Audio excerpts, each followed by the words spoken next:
Gotta fix something. Gotta fix it. This is not session 1. This is like session half. And we'll need a name later on, so... Alrighty. I have no idea if this is gonna work. Hey, it's working. Determined. Alright. Nice. Alright, welcome to the game, guys. We are all live on the interweebs, so stop saying your PIN number over and over again, Carl. That's really... 1, 2, 3, 4. That's really Password. weak PIN. Password. My secret. The secret password is secret. So it looks like you're like a luck guy. Like there's a light right behind your eye there, Carl. Just ting. This is when Carl finally cracks and plays a bard. No, I'm kidding. I don't know if I've ever played a bard. A multi-class bard. Ooh. That could be good. All right, so we're going to be doing session 1/2 because I couldn't hold off playing, as Gordon was just saying. I was like, gotta start gaming. So thanks very much. I'm going to be the DM, and these guys are going to be playing. So I'm excited. Now we're doing new characters, not the ones from session 0. Session. Session. Ça, c'est ça, exactement comme ça. Est-ce que tu peux parler français, Gordon? Gordon. Un petit peu. Alors! All right, it's a French game. That's what it is. No, there's no damn way I could do that. I would love to, but I'm not that good. I'm not that good. I am. I don't want to show him up. Well, there you go, Carl. Carl's the DM, and I'll play No, I know Carl's the DM. some kind of bard. I mean, we really don't need to. Anyway, so in anticipation of starting a campaign not next week, the week after. No, wait. This coming Friday is Christmas, and the following Friday is New Year's, so we can't start our Friday games on those. So, we're going to do a new campaign on January 7th. So, catch us live if you get the chance. We're also on YouTube and the Twitch at the same time, just cuz. Yeah, kick them to the curb. Affiliate. But anyway, so we were gonna roll some characters and do some stuff. So let's get that party started, guys. So why don't you just tell us a little bit about yourselves, and I will try to get the tech side working while you do that. So go ahead. Let's start with Carl. As in me, or Well, if as you want. in character me? We already learned your Character. pin, so I mean, Yeah. there are no secrets now. No, but about your character, Character-wise? I guess, or All right. you. Character's name is Torig Ungard. He's an oddity in that he is a dwarven wizard employed by the local law firm. Enter name here, I don't know yet. Short, and Shorterson. That's right. So, very adamant, very ambitious to climb the corporate ladder, and obviously follows rules, but All right. rules to his benefit. Now, I suspect in this world that we're in, it's the same world as the one we talked about in session 0. So that's probably going to be something like the Mage Tower. Yeah. Like that'd be the corporation, right? I thought he was going to be joining up with the Inquisition. Well, No. I mean, you can if you want. No. Really? Nah. I mean, I've started stranger campaigns, and you know that, Gordon. Oh, I do. But Yeah. I suspect that we're on the Mage Tower side. Yeah, sure. Whatever you need. They're evil enough. They don't need any help being evil. What are the two factions, though? Like, what are the actual names? Is one the Honestly- Mage Tower and one's Inquisition? For now, that is what it is because I haven't named any of them. In fact, that brings us to the first interactive part of our game, is that I like turning to the internet to make up some names. So either of you guys can make suggestions. or if there is people watching live, I'm not even watching chat. But you're welcome to make suggestions, and we'll make it part of the game. Worst case scenario, it's a nickname for one of these factions. Best case scenario, it could be like the real deal. So for now, let's just call one of them. I don't know. Well, what do you think? I kind of like the Mage Towers. So there's maybe different towers, but they're Right. in a loose alliance. That makes sense. And then you have the Inquisition, where you have the Inquisitors, and they're humans first. All right. That's pretty straightforward, unless someone can have has like some more fancy name for it. But I love that. It also means that I was right to begin with. Aha. So you're going to be playing who tonight? I am going to be playing. His name is Talithar. He's a half-elven paladin of Conquest, and he is a faction agent, and his faction is one of the Mage Towers. Nice. I love it when you lead into it. Thank you. Thank you. Yeah. So he's very much a proponent of defeating the Inquisition, and I assume that he is working with his compatriot Torig, when it comes to the current Cold War in terms of that said Cold War. I love As it. there's ongoing negotiations and treaties happening, he's probably traveling with Torig for one such event, and probably trying to tilt things either towards more favorable conditions or towards war. I love it. Thank you. All right, so that is our 2 players tonight.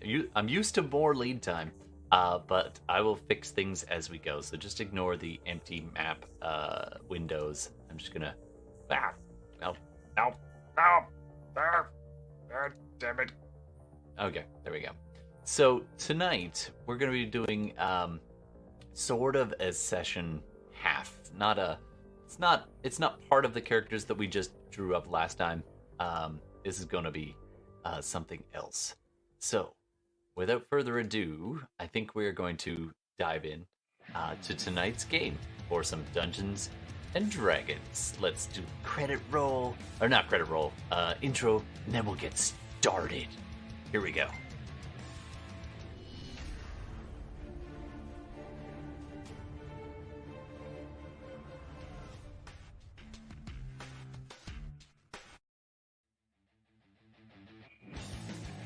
You find yourselves at a kingdom divided.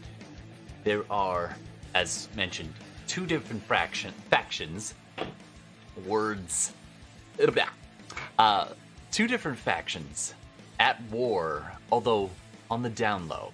Well, are they at war or are they just on the edge of it? It's hard to tell sometimes. But tonight, you find yourselves traveling members of the faction aligned, a loose alliance known as the Mage Towers. There are several scattered throughout the different areas of the kingdom. Many of them on islands, but a few of them, or at least one of them, on the mainland, allowing trade and people to travel around a little bit more freely. The opposition is often known as the Inquisitors, and they tend to have quite a naval presence, and as such, they tend to control a lot of the port cities. Those are the most dangerous regions for members of your faction to travel. You find yourselves, after many months of travel, inland, safely scooting around some of the more controlled ports, taking a long, winding road out and around and down, until you can finally begin to get to your destination, the city known as Tazvrel. You're still probably the better part of a week away from Tazvrel. I'm going to have to write that down. Okay. And you're traveling together. You've known each other for pretty good. I mean, you've been at least traveling together for a while. You may have known each other for even longer than that. The wizard and the paladin. The negotiator and the other kind of negotiator at the end of a sword. You find yourselves traveling through a wooded area, just having crested over some mountains about a week prior, and down into the valley, approaching the city of Tazvarel. The season is warm. It's late summer, and you can hear the animals and the birds and the hissing insects, the cicada type analogs buzzing in the background as you're walking through the pleasant valley. Up ahead, actually, we're going to start with a perception check. Can I get a perception check? Oh, Hold on, are we rolling their stats yet? oh yeah, I forgot that. We wanted to do that part, didn't we? Holy moly, man. Whoa, it's like, whoa. Whoa! What's my Slow your perception? roll. We got to roll. Okay, my Gonna bad. roll. You're right. My bad. Like, how is he gonna weave this in? I'm gonna get you to roll for your strength. Actually, Your stat. yeah. Let's do this. Do this. Okay. I love it. Let's do this. So go ahead and make your roll. I think it'll show up. And you're that's- rolling up your characters. Okay. First 46. I'm just gonna fix it so it shows up on screen a little nicer. 11. Okay. These are brand new characters to this campaign, even though 46. so it's 46. It's a standard D&D character build. 46. Drop the lowest, and then do it 7 times, and then keep the top 6, and then you can assign them how you wish. So we got 12,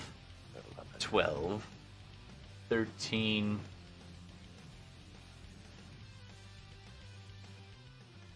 And 11. So Oh, that's terrible.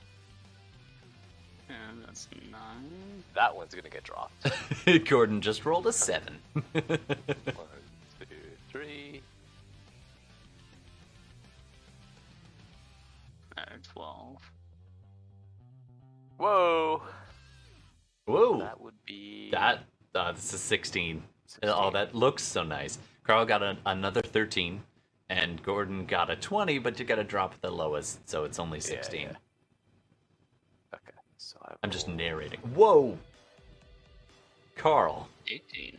that's a 22, but That's drop the lowest is 18. a full Great, 18 great for job. Carl. Intelligence. Nice. Yeah, Oh, yes.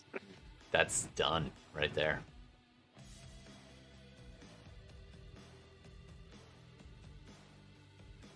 All right, we need a few more rolls. 12. 15. Well, looks like I'm not going 5 charisma this time. All right, Gordon got a 13. Carl got a... What was that, a 15? Nice. Yep. Couple more for both of you.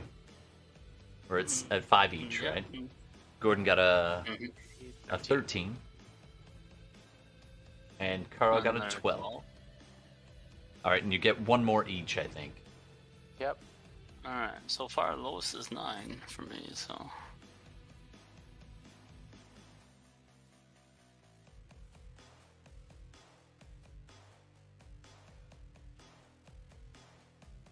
And that is a 14. Ooh, you called it on yourself there, Carl. Alright, I'm happy with a low 9. Low 8. Alright. And Gordon No, but- got a 14? Did you get nothing over 17 there, Gordon? No, my highest was a 16. All right. So I'm going to make the same deal I made with everybody else, if you remember from session 0. If you want to keep that 7, the lowest 7, then I will let you roll a d4, and you can add that to any stat of your choice. But you have to take the low 7. Nope. No? Pass. No.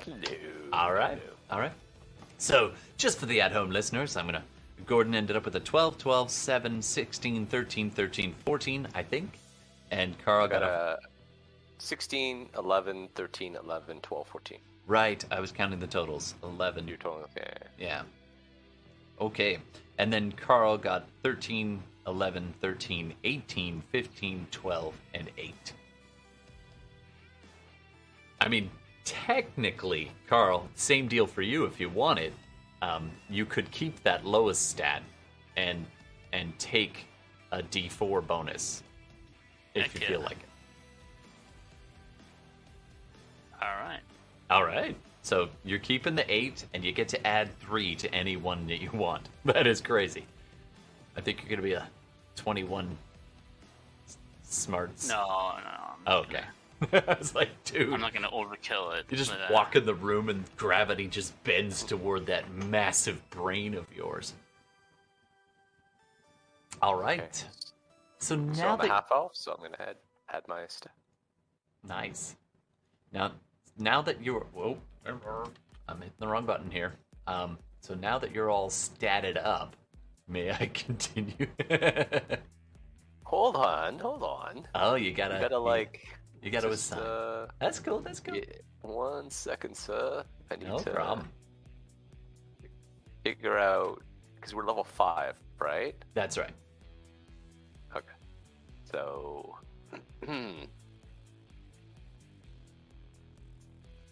this is interesting. Okay. Thank you. Because I've just added my racial, and now because we go past level 4, I guess we get to add +2 to a stat, right? Yeah. Strength. Okay.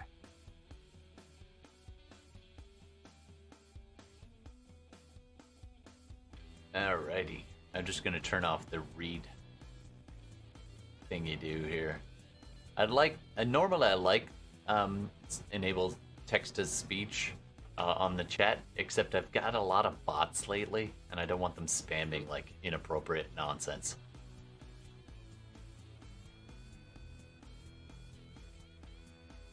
Yeah, I'm just gonna block. Blocked. Aha. All right. So, while these guys are going to be putting together their characters as they're wandering through the wilderness, here you can see we're using Roll20 for our maps, and I think we're almost ready to get started. So we'll just give them a few minutes to kind of put some stuff together, and I'm gonna go get a beverage, and we will return. I will do the same. With in just a few minutes with whatever this episode's name is. So feel free to give us an episode name if you feel like it. All right, we'll be back in just a few minutes.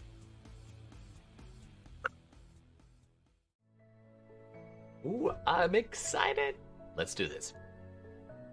All right, we are back. Hi, guys. So, we are going to be picking up. We now have the characters. Which side are you? The characters are all made up, and the points don't matter. And yeah,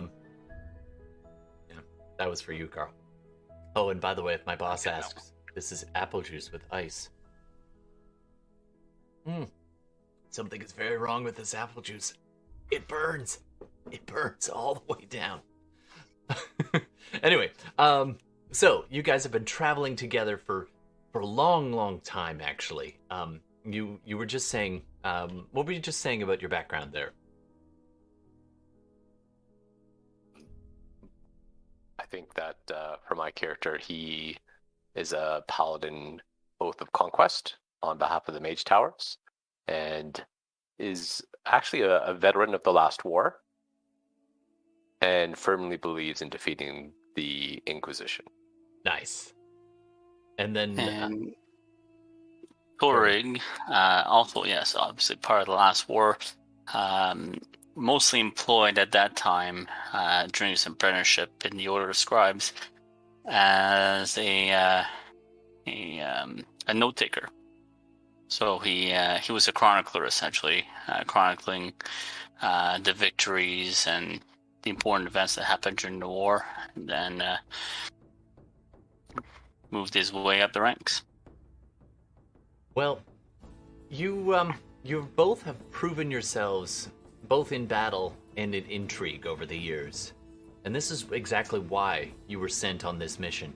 You're carrying a very important scroll and a special gemstone. So you can go ahead and mark those in your inventories.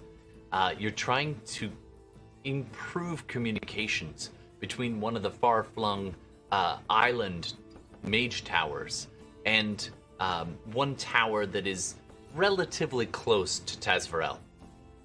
This is further inland, and as such is a little bit removed from the direct influence of the Inquisition.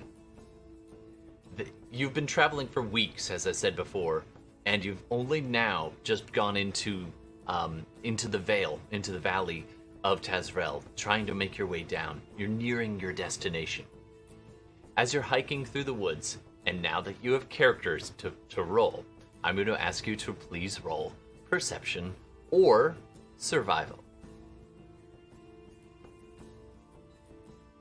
Just point of context, I would be riding on my steed. Sure, you both have horses. Sure, mine's magical. Because I have fine steed. As you should. I have Phantasmal Steed, but I'm not going to cast that because... Are you riding on the back of Talathar's fantastic steed? No, I'll have one of my own. Alright, just a riding horse. That's cool. Yeah. Alright, so Carl, you got a 20 on Perception. So as you're riding down through this forested, it's not quite a path. It's not traveled that often, but it's definitely there's a kind of a natural winding way through this section. Gordon, Talathar is very distracted already. Very distracted. He's like, oh, whatever. Yeah. Your steed kind of is picky today. It's kind of like pulling against the reins, trying to turn you around. You're like, no, this way. Ever since you've come to this land, it's not as comfortable here. It's much the closer you are to the Inquisition territory, which is just past Tazvarel. The less comfortable your connected steed is. Maybe it's a speaking of your own subconscious, or perhaps it's a sign of things to come. However, Torig, you look down and you spot right away as you come around this bend in the forest.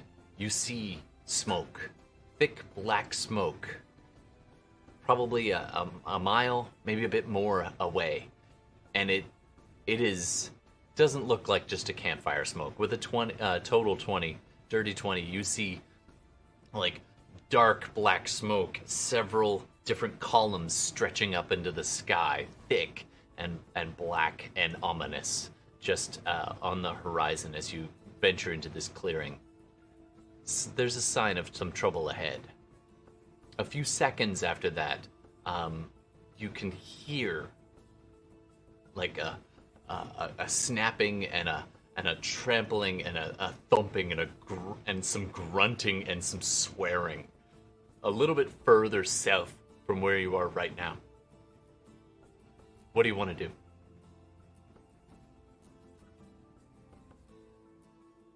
Further south, huh? It's in the direction you were traveling. Oh.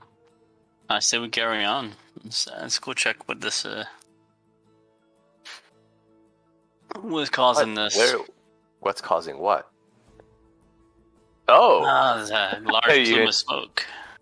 Large plume of smoke, and probably hear some of the consequences of the billowing smoke coming our way. I believe I missed that. A bit distracted. All right. Tries to turn around again, and you're like, can I get an animal handling check from you, Talathar? It really wants to bolt.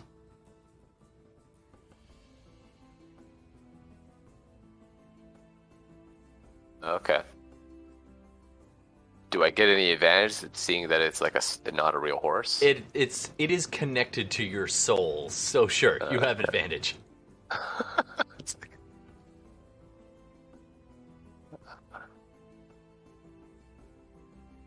Oh, And that that's was a terrible. good thing, because that was a 2. That was terrible. And that was also terrible. Oh. So Getting Ooh. those low rolls. It Low actually rolls. like shakes you off and drags you away from Torig by a good 20-30 feet. So you end up Okay. heading back the wrong way as your horse is Wrong just way. not listening. not and, listening. And Hey, man, Torig's like, this way. let's go. This way. What is going on with this horse? Right about now, What did you feed it? right about now, you see That's- a whole bunch of shadows and movement crashing through the woods as you come as you look down and you see a whole bunch of figures kind of emerging from around the corner. Not a dwarf, sorry. It takes you a moment as you glance at them, and very quickly you realize, okay, these are orcs, and a lot of them. Even though not all of them are of the minis that I'm putting out right now are actually orcs, just assume that all I don't of see them them that, are. man. Oh, really? Yeah. I'm doing my best to use my imagination right now. Okay. But Theater of the Imagination. All right, so approximately 30 feet south of where you are, rushing around a corner, come this band of charging orcs. They come running forward. There appear to be about 7 of them, and one particularly larger one at the back, kind of driving the rest on. That is not what I wanted. While they're still away, can I cast Armor of Agathis? Sure. As your horse is trying to drag you away, you're looking back over your shoulder. Oh, And it's still dragging me away. Okay, I'm gonna No. actually try to. It's okay. You can totally cast that. That's just painting the picture. As this large one is like, "Roar, roar." Do either of you speak Orcish? I do. Okay, you understand what they're saying. Faster, hurry, hurry! Don't be lazy, or you'll die. And he smacks one of the slightly smaller orcs just in front of him, and it kind of yelps and keeps running.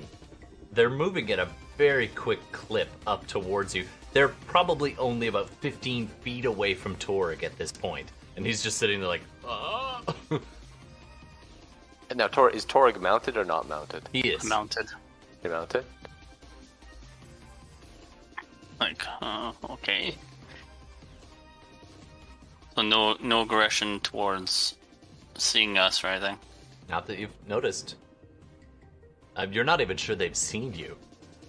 But they actually, the first 2 see you and almost come to a stop, and they raise up these wicked-looking broadswords. They're mostly just like almost triangular-shaped blades. Just this massive hunk of jagged, sharpened metal with a handle. I'm just gonna try to recontrol my horse instead of casting Armor of Agathis. I'm gonna try to recontrol my horse and loop back if I can. Sure thing. Since I'm. Oddly enough, your steed, seeing the jig is up, is now just stops fighting you. So I'm gonna let you get it under control and bring it around. You're approximately, let's say, wow, these are huge. I don't know why they're so big. Your minis are massive, not so many. Anyway, it accounts for your steed. That's what that is. So you're the 2 of you are about 15 feet away, but Torig is in front and a little off to the right.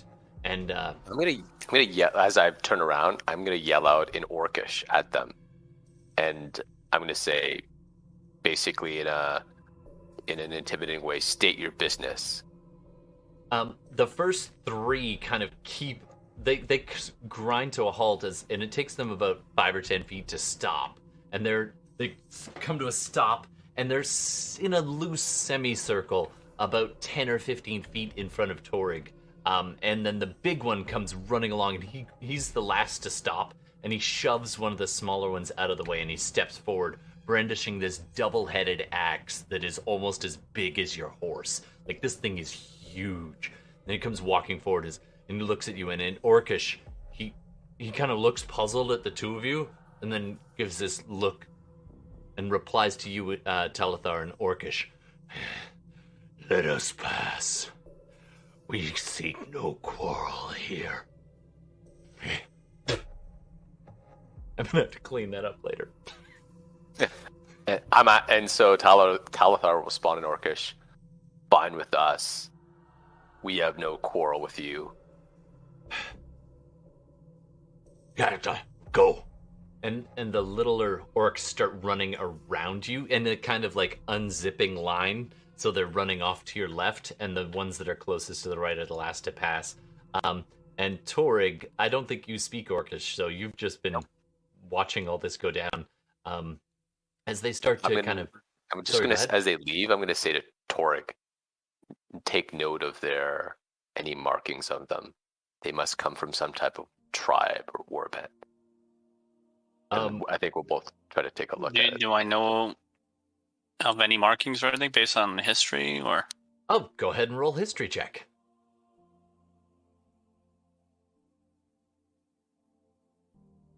Yeah. I'm going to roll 2. History? Or 13's not too bad.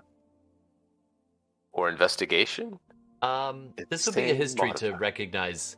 I mean, you could investigate, or not, it'd be perception in order to see it and memorize the symbol.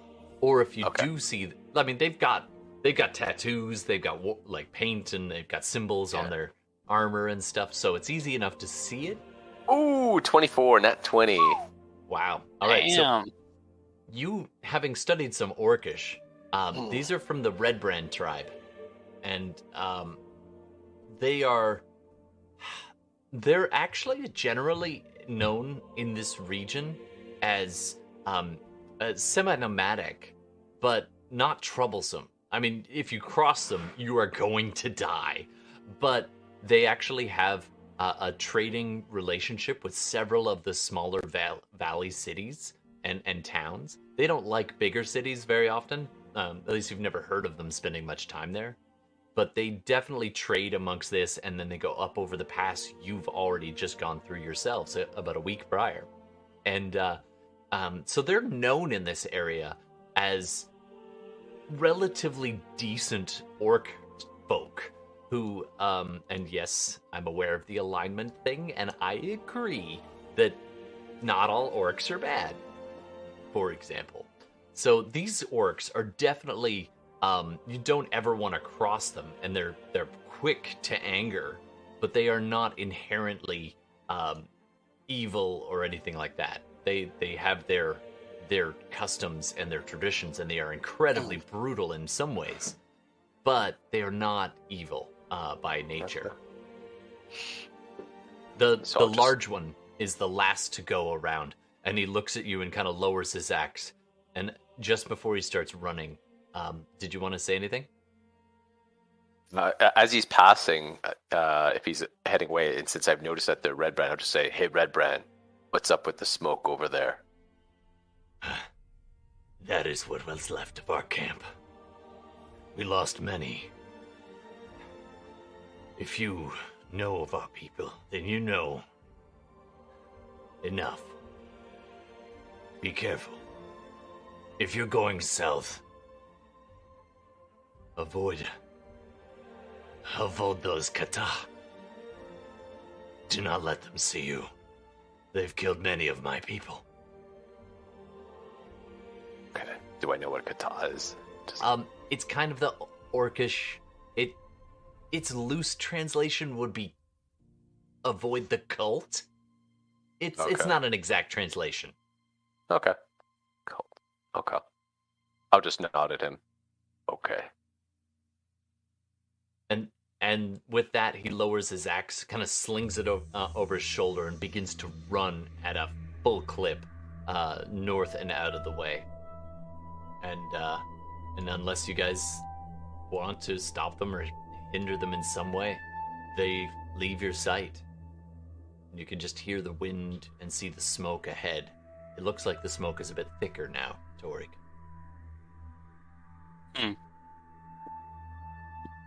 Do you think we should maybe Well, give it a clear berth? Or check it out? what did he say? Like, what caused this? Some type of... wasn't clear. Maybe it's the cult, maybe it's the Inquisition. But that smoke is where their camp was. So they were the ones that were attacked. Do we have any, lack of better terms, flanking units in the area that could come assist if we do go explore and we, We're on our own, right? We're supposed to make it to this city. I'm not inclined to get into a big mix-up with whatever made them run. Yeah, well, let's we're moving that direction anyways. Let's just try and skirt, be cautious in regards to how we ride, and not intend to go into the fray, but in such a range that we can keep an eye on it and skirt it and then carry on to our objective. I don't want to be caught unawares either, right? All right. So I'm going to need either survival or perception. And if you're trying to go unnoticed, I'd need a stealth check.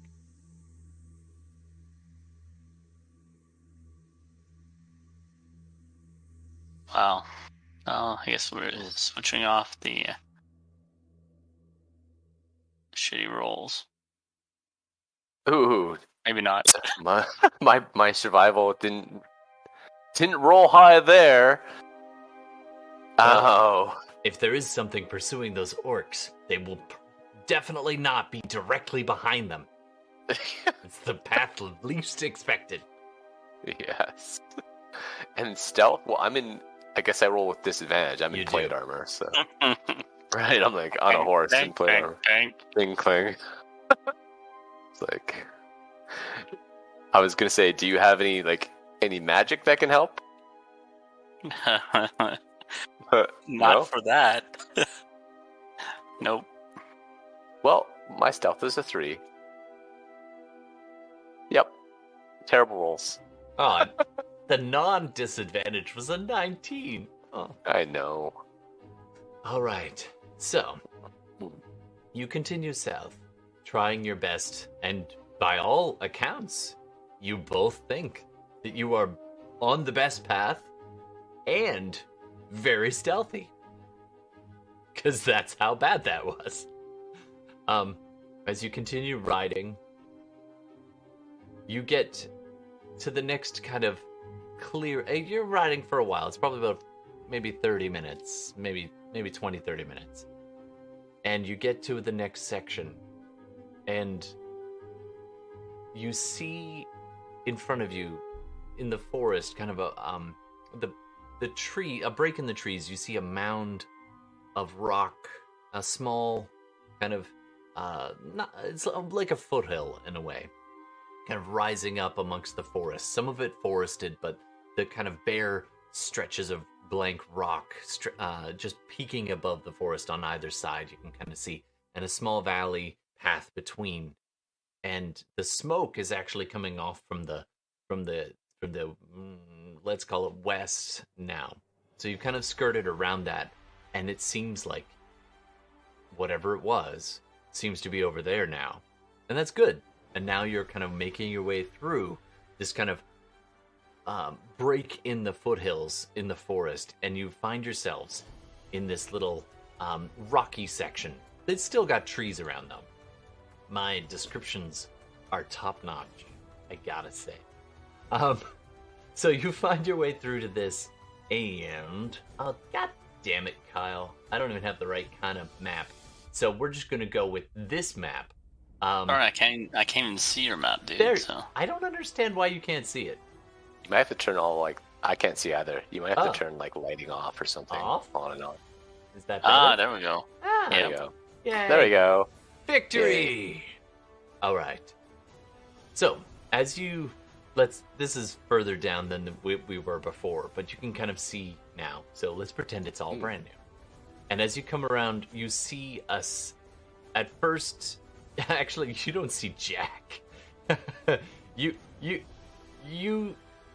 as you come around a corner, the first thing you notice is the twang of a variety of crossbows and that sort of thing, just going off, and you have managed to walk your way pretty much directly into a trap. Now, I know some of these look kind of dwarven, but so the first thing that happens is immediately to your right, you hear as two crossbows fire, and they call out as they do it. Okay, that was a bad one. And let's switch the music to something not chill, because you're in. I'm gonna get initiative rolls from both of you, if that's okay. Whenever you have the chance, you can just give me control of my character or token. Oh, really? I didn't give that. Okay. Oh yeah, I can't control mine either. Oh, that's annoying. Hold on 1 second. That's not what I Fuck. wanted. Okay. Man, I'm a 6. I guess we're not. We're not going first. Jesus Christ. You guys, you are I know. all kinds of Wonky amazing. rolls tonight. Shortest one shot ever. Oh, it might be. That's amazing. All right, so that's a 7, and what did Gordon got? A 6. Okay. Yes. All right, Hooray. and they have been lying in ambush. So, yeah. Let me just. Okay. They don't go much before you, but they do go before you. So, Okay. the first 2 shots I've already rolled up there. So let me just pull this stat block up while we do this, and you are surrounded by essentially cultists, and they call a get him, take him down, and you hear the crossbows, and they both fire, and that's going to be a 17 to hit you, Talithar. Hooray, miss. All right. The first one, just by luck, glances off your shield. I don't have a shield. oh. I'm wearing Glances plate mail off though. your plate mail. Yeah. Another shot, that would be a 17 to hit you, Torig. I cast shield and brings me up to 17. Unfortunately, they caught you unaware, so you were actually surprised. Oh no. So you can't take your reaction this round. I'm sorry. All right. Yeah. Then it hits. All right, 1 second. Oh, not much damage though. So that's going to be 2 damage to you as it just kind of cuts your cheek a little bit as it goes past you. Just that little, the classic looking little cut just below the eye. And then you hear the shouts of several others as you suddenly are aware that you are in it, and it appears to be about 5 others in front of you, and a couple of crossbows on either side. There's one last crossbowman just in behind Torig, and he's going to roll with advantage, unfortunately, because he does have the all of them are advantage. So that's a 19 to hit you, Torig, Yep. and that's going to be 5 damage. Awesome. That's what you get for dressing like a caster. All right, it is now the end of the surprise round as these boy. 5 go running towards you. So 5, 10, 15, 20, 25, 30. They are almost up in your grill at this point. Not quite. They're about 5 feet away, running forward. A couple of them have these long swords out, and they're wearing mostly leather armor, bits of metal in places, but they do seem to be armed, and they're all wearing these red cloaks. more burgundy than red. There you go, burgundy. I'll get the ones in the front. All right. So that the first round, and one of them, this one right here, that's just turning around. He is wielding some kind of staff, and he's the only one who's not wearing burgundy. He's wearing like a light blue tunic, and just something about him just strikes you as odd as he kind of lurches. And this other one in a long burgundy robe at the back. Well, it's like part robe. He kind of calls out and says something in a very strange language, and the one in the light blue responds by lurching and looking up at you, and sticks up its hand and yells, "Asgadasha!" And this strange pulse around his hand happens for a second, and then just three little light little balls of light go blasting out of his fingertips and go and strike Torig. Sorry, I cast shield. Okay, this is actually a proper non-surprise round. So the magic missiles that he just fired just go and just dissipate in front of you and in front of your invisible, in front of on your shield that you cast. Yeah. Just in time. Just in time. All right. Coming up next, who got 7? Torig. All right, Torig, it's your turn. All right, so they are 30 feet. Okay, so 30-foot cone. I will cast Fear. Oh, damn. All right, that's going to hit all of those 5 in front of you. So, what's the DC? Wisdom 15.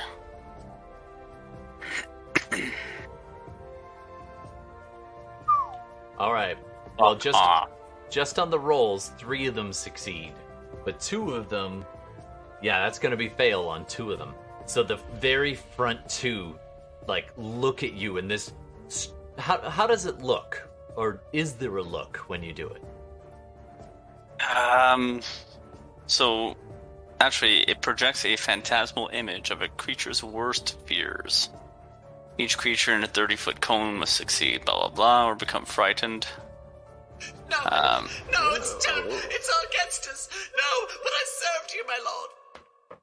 And they both fall and, like, scramble, like, backwards away from you, and they manage to just they don't move. They're out of... Actually, they were kind of holding their action, so they actually spend it to just retreat 5. Yeah, so a creature must take the dash action and move away from you by the safest way, the safest available route on each of its turns, unless there's nowhere to move. If the creature ends its turn in a location where it doesn't have line of sight of you, the creature can make a wisdom saving throw. Nice. You kind of extend your hand, and this ripple of magic effect pulses out at them. Now, 3 of them kind of shrug it off, but those 2 scramble backwards, yelling in fear about how they have been forsaken. High rolls. Jesus Christ. Yeah, sorry, man. All right, do you want to do anything else? You got a bonus and a move. What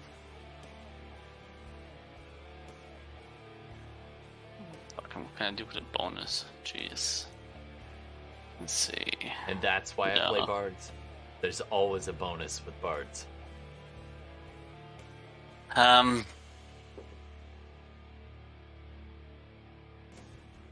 probably just move into the move into here a bit. Yeah. Now, just so you know, there was someone right behind you that revealed themselves as well. I know, but I can't really do much. That's fair. So you kind of steer your horse off to the side, make it a little less of a target. Yeah. Awesome. All right, coming up next, Talithar. So I kind of like, I see what Torik did. I say, oh, that's how you do it, huh? And now I'm going to cast, I'm going to do my Channel Divinity Conquering Presence. Nice. Remind me of what that does.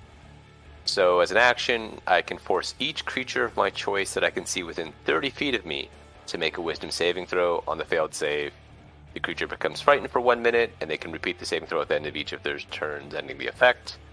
And I believe I can actually reach all of them, including the ones. Except the 2 who've already turned and fled. Now it's creature of your choice? Yes. Okay, so I'm assuming you're not including Torik. That's correct. Please no. So, but basically all the 3 in front of him and the 3 surrounding us are actually all within 30 feet of me. Yeah, that's pretty clutch. All right, so the first 3, we've got, forget my totals down there. What's the DC? 14. Okay, 2 fails. So the first 2 go like these 2 that I'm kind of wiggling around. They get affected right away. Let's see if the other 2 to your right get affected. Both of them fail, and the one behind you, that'll be a success with the 13 plus 1. So 4 are frightened. All right. I guess I should probably tag these somehow. How do I do that? All right, so while I figure out how to do that, I think I right-click. No, there it is. All right, so they are scared of you. I don't know. I'll just choose this thing. They see their death. All right, and do they have to move away, or they just can't move towards you? All it says is that they are, they're frightened of me for 1 minute. So nice. Doesn't specifically say that they have to dash away, but they're frightened. All right, so they are ready. They are obviously scared of you, but they haven't moved away yet, and only one of them is still unaffected by any of these, and that's the kind of this guy here who is. It looks blue on the map, but he's actually burgundy, a burgundy robe. Okay. That guy. That's not what I wanted, but anyway. Okay, so and then do you have any bonus or move? Yeah, I am going to. The burgundy robe, is that a caster? It's like a split robe, and he's got some kind of mailed armor underneath, actually. But it's almost like ceremonial robes that don't impede movement. Okay, I'm going to move. I guess he might be some kind of cleric if you didn't. Yeah, that would be your guess. Oh, and by the way, because you're both of faction, can I get history checks with advantage?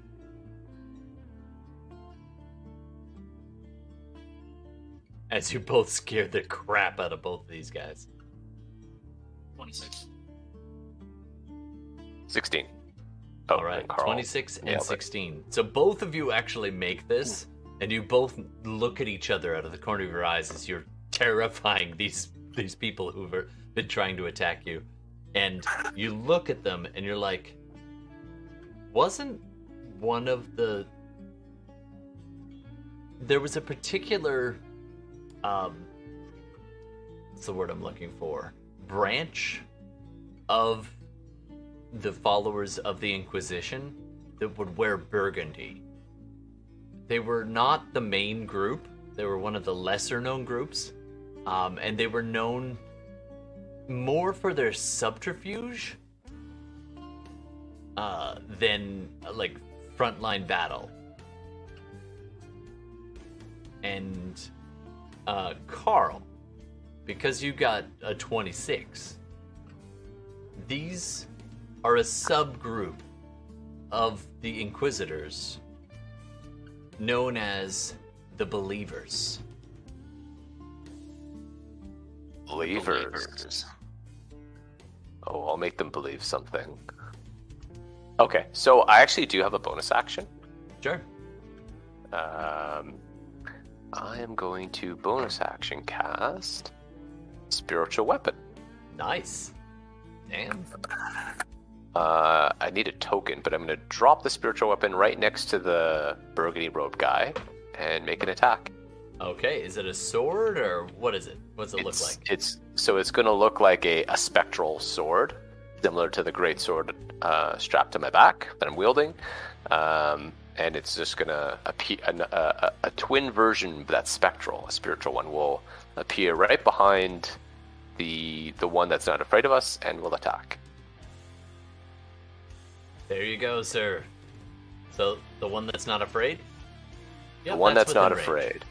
There you go. So just It is like there. basically like right here, boom. Boom. And it's a melee spell attack, so d20 plus 6. 12. Unfortunately, a 12 doesn't cut it, as Nope. as it cuts the robe, but it finds metal underneath, and doesn't draw blood. All right. Are you gonna move, or are you good? I am going to move. I'm actually going to move. I don't like the ones like I'm going to with my steed move right next to this person right over here, just to kind of like basically get in melee range because they're wielding a crossbow. Yeah. All right. That reminds me, they didn't actually take their action. I'm gonna say they were holding their action for when you guys started to turn and flee, which you haven't done, but you moved towards one of them at the back, so that's gonna trigger at least a 1d4 of them to attack. Just one of them. Okay. The one that you're Okay. running towards is like, "Ah!" Good attack. And Are now they all he's- frightened though? They Yeah. are. So it's disadvantage. Disadvantage. So that's a 9 plus 3 is not going to hit you. 12? Right. All right. Not gonna hit. It goes wide, and he just fumbles. Trying to reload his crossbow. Okay. All right. Top of the order. It's their turn. It's their turn. All right. These two guys that Torig, let's resolve them first. Mummy, I'm so sorry, Mummy. I should never have killed him. As they run away. And unless you can find them in the next couple seconds, they're getting away. They're just like... All right. These two glare at Torig, and... No, actually, they're not afraid of Torig. They're only afraid of... I mean, they're frightened, but they're not... They can't approach in my direction, can they? That's true. That is true. So, they're kind of frozen there. Like, what do we do? And the one in the burgundy robe is like, Get them, you bastards. and You swore an oath. and they kind of fumble at their belts and like pull out a dagger and just half-heartedly chuck it at Torig, with disadvantage. Oh, does a 16 hit you? Yes. All right. 3 points of damage, sir. As the first one throws a dagger, and the second one is much worse. as he literally fumbling and drops the dagger. All right, the other two over there load their crossbows and try to take a pot shot at Talithar. That's going to be a 16 to hit Talithar, Miss. and the other one is a 7, so they miss. Miss. All right, so off into the woods as these crossbows go twanging. All right, that brings us to the big guy, this dude. He's gonna rush forward, and actually just try to bodily drag the dwarf down out of his, off his horse. And he wasn't frightened, so he can approach. So he runs up and grabs at Torig's leg, trying to pull him off. I need a contested either acrobatics or athletics.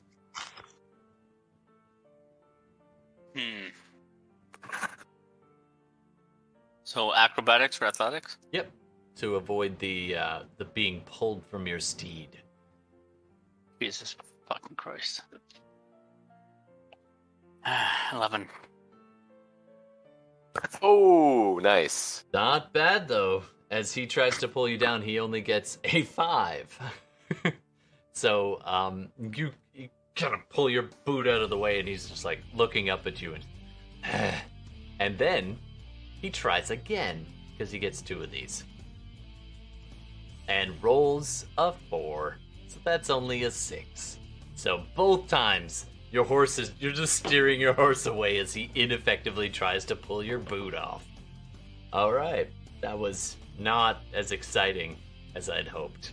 Alright, it is Torig's turn. What do you want to do? This guy is base to base with you.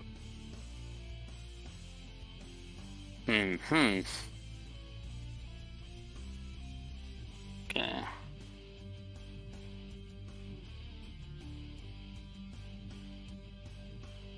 Alright, I am gonna cast Crown of Madness on the guy who just tried to pull me down. This dude? Alright. Yep, so Wisdom 15.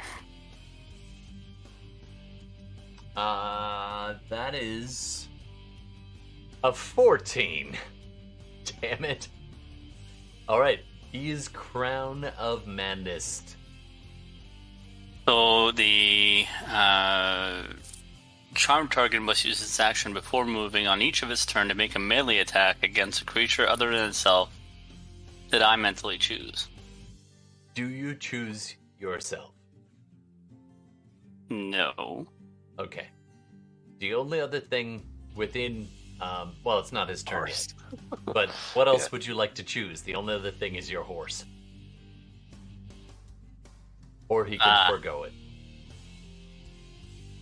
Is he gonna punch Bessie? Hold on. The target can act normally on its turn if you choose no creature, or if none are within its reach. On your subsequent turn, you must use your action to maintain control over the target. Fuck. Guess next time I'll read the spell throughout. He is madness. He's got this strange, twisted iron crown just ethereally just superimposed around his head. And his eyes glow with a certain kind of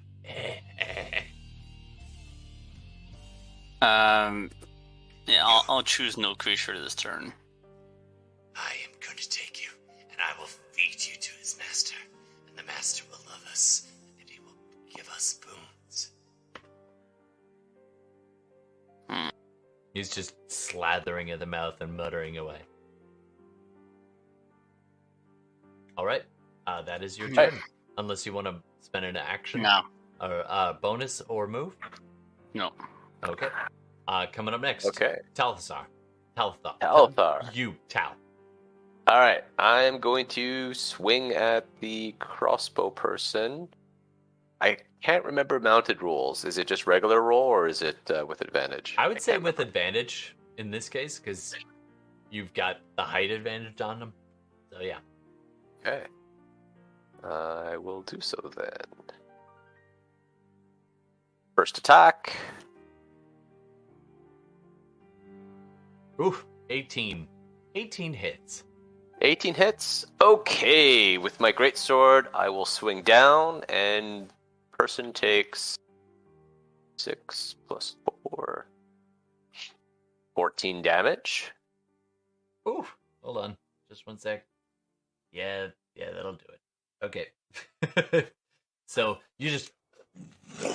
It's hard to wield a greatsword from a horse, first of all. But you kind of brace, you're steering with your legs, and only at the last second do you get your hand on the bottom of the actually just kind of go sword. smash down, like Nice. basically. Boom, boom.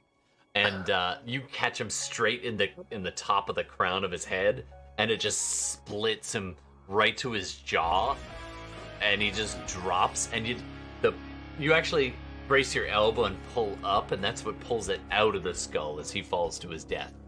So he is done. Okay. All right. With my movement for my second attack, I am going to use my horse to basically dash by the robe dude, and I'm going to basically now swing at him. All right. This time, because I realize you're using a greatsword, you would be attacking with disadvantage because you're trying to wield it one-handed while steering a horse. But you have advantage because you're up on the horse, so it's going to be straight roll. Straight roll, done.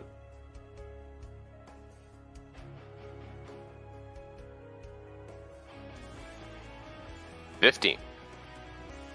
15 hits. Ooh. And I'm going to use a divine smite. Yeah, you are. I'll use one of my first level spell slots to do an extra 2d8. Do it. So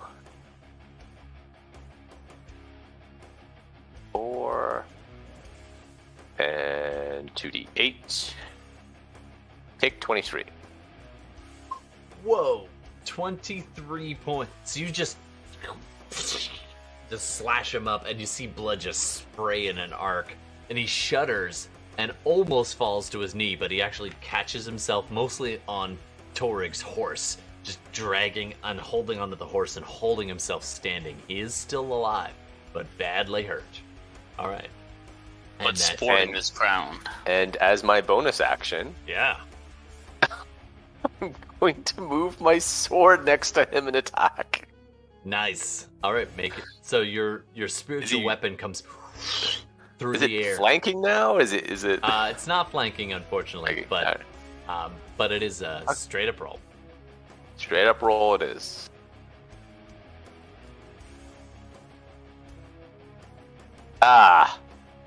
You failed me, spiritual weapon. Yeah, unfortunately that comes rushing in, and it swings just above him as he's kind of ducking down, holding onto this horse, just gasping and laughing in his madness. All right, top of the order. Them. These two useless turds they take half a step back and they readier their weapons and they start yelling and be like, "You might take us, but you'll never defeat his lordship. You'll never defeat the master."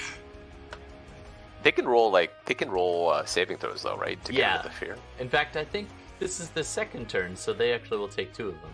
So let's see. Oh, not with those rolls. A 6 and a 2. Those rolls. And 3 and a 7. So yep, Nope. The dice are telling the story for us. So they are chicken. Okay, so the other two over here are going to take pot shots at you, Talithar, because you are Talithar, because you are the biggest threat, and you're kind of blocking your friend behind them. So they're going to take 2 shots at you with disadvantage.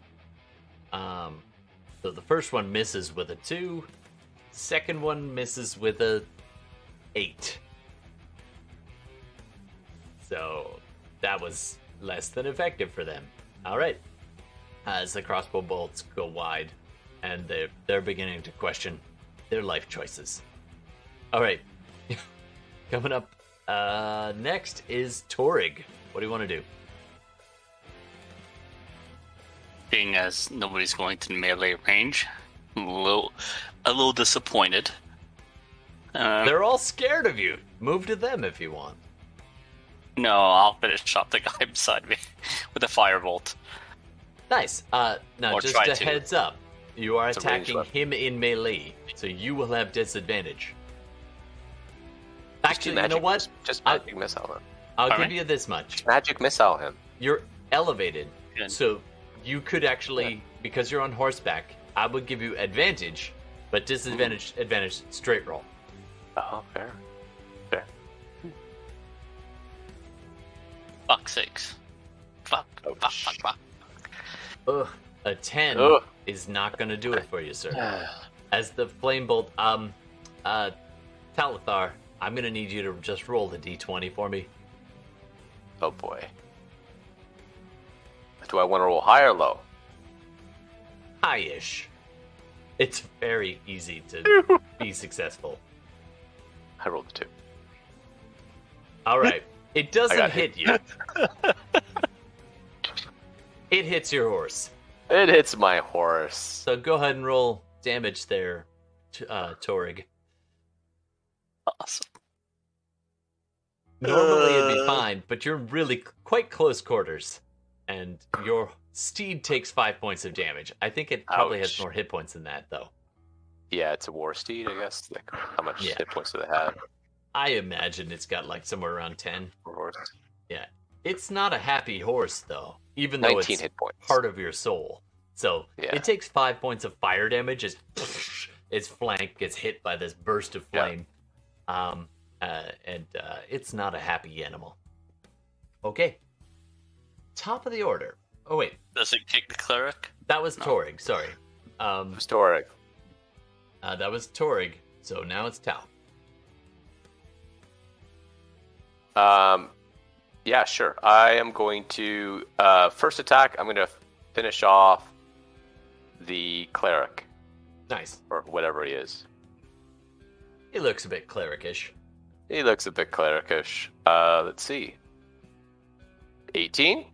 That'll hit. I don't think I'm going to waste a divine smite on him. So 2d6 plus 4.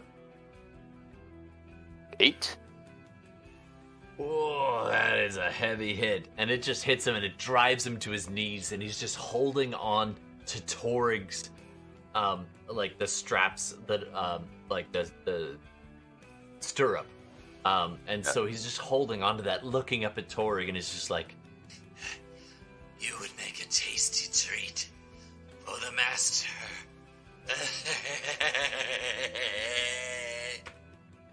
and it's just got this blood pouring down from this scalp wound you just gave him. It's just dripping down, and you see the madness is in his eyes.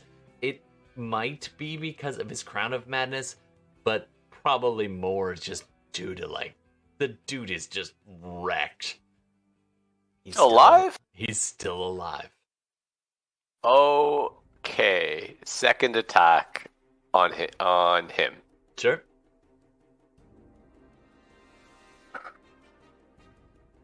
And you do 16 have to your- hit. 16 hits.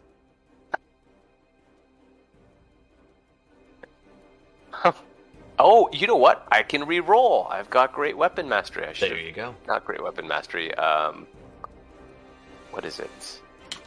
I believe you. The great weapon fighting. When you roll 1 or 2. Nice. Yeah. Roll those ones. This is why you carry a greatsword. This is exactly. I should have done it with those 2 2s, but I forgot. All right. 2d6. All right. Takes 14. 14. That is That'll enough. And you're just like on an upward strike, just catches him on the under the chin from behind, just draws his head clean off, and his head just kind of rolls, and the gout of blood just soaks all up Torig's side and yours too. At this range, you're just both sprayed with blood, just kind of catching up the side of the face. And he is done for. Stupid cackling bastard. And then with my bonus action, I'm going to move my sword towards basically in front of Torig and take a swipe at this guy. Sure, go ahead and roll. As you move your sword over, you're like, get that one! And the sword just swishes over, and you look at it, and you see fear in his eyes, but you see something else, too, as this blue, kind of pale, clothed figure looks at this impending blade as it arcs up over him, and you can just see him looking up at the glint, and while he's got fear in his eyes, you also see him mouth the words. Merciful. Lease. And he closes his eyes. At this range, you can't help but notice a bright red gem embedded festule and like surrounded by like swollen flesh in the middle of his forehead. He's got a ruby, probably the size of a pinky nail, embedded in the flesh right where the third eye would be. Oh. Okay. And he closes his other two eyes and takes a deep breath. And that 25, that hits. Yeah. Roll your damage, sir. Okay. I will roll force damage. 1d8 plus 3.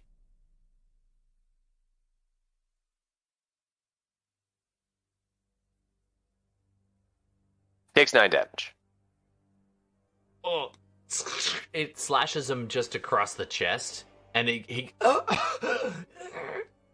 and he's still alive. He's still he kind of falls to his knees, and he reaches up and kind of clutches, instead of the wound that you just did, he clutches up towards his forehead. All right, that's your turn. Top of the order. It's their turn. All right, this one with the axe that's just in front of you goes running over to stand beside, not technically, towards you, and grabs at the blue-robed one and starts dragging him back away. And so they make it about maybe 10 feet further back as he's busy dragging him in. We gotta go! We gotta go! Doesn't that, do I get it? Does the sword get an opportunity attack? It does not, unfortunately. Does not. Ah, well. And you were... does your great weapon have reach? No. Oh, okay. The archers, the crossbowmen over at the side, take a couple of half-hearted shots at you. 9 and 6, and then they begin to move away back into the forest and retreat. And you can just more hear them than see them as they're kind of running between trees and through the bushes. So there's no one in your immediate vicinity. Probably the closest to the people. Now, the blue-robed person is not trying to run at all. They're literally heels drag as this other person just kind of loops their arm around them up underneath their shoulders and just start trying to drag them half-heartedly. And they're both stumbling backwards. They're only about maybe 20 feet away from both of you. He's going to spend the... Nope, that's his whole turn, actually. The others spend the dash action and start running off into the forest. Oh, no, they attacked. Never mind. So, that's their turn. Torrig, you're up. Alright, I am going to cast Magic Missile at 2nd level. At which of the people? The blue robe. The blue robe. Okay. Auto hit. Go ahead and roll. I get how many? I get 4 darts. Yeah, so you I get 4. Split them to, sure. Yeah, because. So yeah, fuck it. I'll get it all to the blue robe. So all the blue. Okay, go ahead and roll that. 1, 2, 3, 4. Ooh. Last one got max damage. All right, so that's 3, 6, 9, and 14. 14 damage. Oh. So as he's being dragged backwards, you can see him, and as you look at him to target, and just the 4 magic missiles go pulsing out of you. They go slamming at him, and you look at his eyes, and the fear starts to fade as he looks at you, and you see these fingernail rivets that he's clawed in his forehead, leaving these trails of blood, the gem just dripping with blood but not pulled out. And he looks up at you and takes a gasp as the 4 magic missiles just and he falls down. And at the total full weight of this guy in his arms, the other cultist type person kind of looks but sees that he's carrying dead weight now and drops him. All right. Do you want to do anything else? I'll move closer to the blue robe. Sure. So you go riding up. You're right up next to the other guy now. Although he would have disadvantage, I think, because you're at elevation. All right. So you go riding up, and it looks up at you, and as the last life drains out of its eyes, you can see it looking up at you. The finger claw marks across his forehead, and it's kind of just.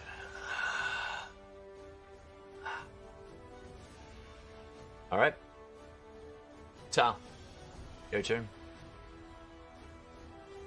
Okay.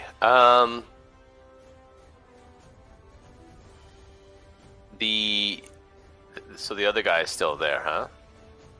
Yeah, this one guy hasn't had a chance to run yet. He looks like his intention is to run.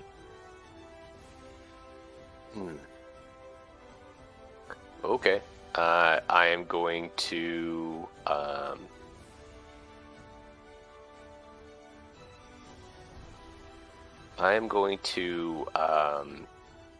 ride up basically on this side of him, like scooching around. So you go around him.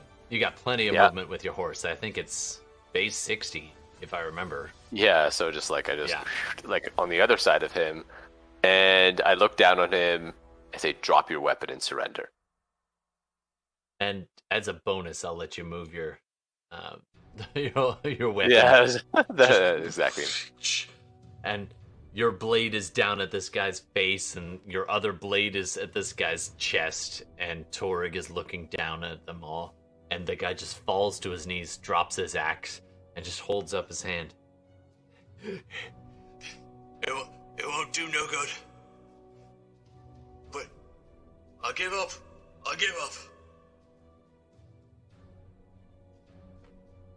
Should bite him and find out what they're up to. All right. Everyone else, you can hear the crossbowmen fleeing off to the side. They're not any threat to you anymore. You dismount, keeping your spiritual weapon blade poised at his neck. You pull out some extra rope. Yep. And you bind him up. All right. So, I'm sure you've got some questions for him. And we're just going to take a quick little break. And when we come back, you can ask him what you want. I'm going to play a game called 20 Questions. God damn it. I'm going to have to It's answer either that all those. or Have I Never. Torg and I love playing that game. Oh, yes. Never have I ever. 20 questions is usually followed by 20 blades. Or 20 cuts. Yeah. All right. All right, fantastic. Oh, and hey, I just saw in the chat, Sally just said hi, and she's upstairs baking cookies on Christmas cookies and wrapping presents, but wanted to say hi. So hi. I don't know if you're still watching, but thanks for jumping in, and thank you all the random Russian bots for saying random not good things. I don't know. All right, so we're gonna take a break, and they're gonna think of their questions, and we'll be back in just a couple minutes. Thanks. That's going to be today's name. Actually, that is a quick reminder. Audience, if you are so inclined, you're welcome to make suggestions either on YouTube or on Twitch of episode names, character names, place names, etc. Or other suggestions. We call them plot points, where you get to make a suggestion, make it part of the game. So where we left off, you guys are left safely alone over the fallen body of this mage type looking person with a red gem in their forehead, blasted down by Torrig's magic missiles. You've got a prisoner who is now bound, and let's say dragged up. Are you wanting to do this right here, or do you want to go somewhere else? We want to go somewhere else. Like I bind them to my horse. Oh, nice. Basically. Do the straight up hog tie. Yep. Yeah, and then before we leave, we'd want to just quickly check the bodies, especially I'll check the mailed armored person. The Torg, cleric check the weird person with the gem in the eye in the forehead. Mm-hmm. All right. So Tal, Tal, give me an investigation check, and Torig also an investigation or Arcana check.